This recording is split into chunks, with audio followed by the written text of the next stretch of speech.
সম্প্রতি আরম্ভ হয়েছে স্টার জলসার নতুন মেগা বাবলি সুন্দরী।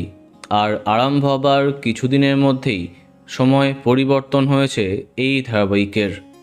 কম টিআরপি দিয়েই আরম্ভ হয়েছিল বাবলি সুন্দরী, তাই গল্পে একের পর এক চমক আনা হচ্ছে।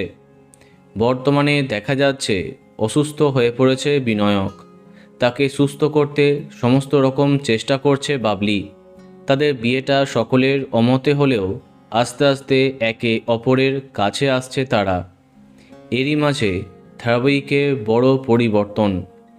বর্তমানে বাবলি সুন্দরী ধারাবাহিকে অনেক জনপ্রিয় অভিনেতা অভিনেত্রীকে দেখা যাচ্ছে, যাদের মধ্যে অন্যতম টেলি অভিনেত্রী প্রিয়াঙ্কা ব্যানার্জি। তিনি প্রধানত একজন মডেল, তবে সম্প্রতি বেশ কিছু মেগায় জনপ্রিয় চরিত্রে কাজ করেছেন।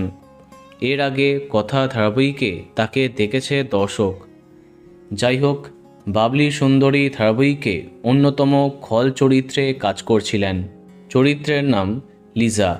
সম্প্রতি নিজের সামাজিক মাধ্যমে একটি পোস্টের মাধ্যমে অভিনেত্রী জানিয়েছেন, বাবলি সুন্দরী শেষ করলাম, কিন্তু কেন হঠাৎ এই রকম প্রধান এক চরিত্র বিদায় নিল।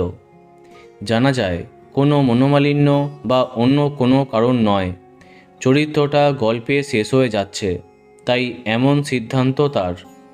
তো বন্ধুরা, এই বিষয়ে তোমার কি মন্তব্য কমেন্টে জানাতে পারো। আর এই রকমই আরও অনেক ভিডিও পেতে সাবস্ক্রাইব কারেন্ট বস। ধন্যবাদ।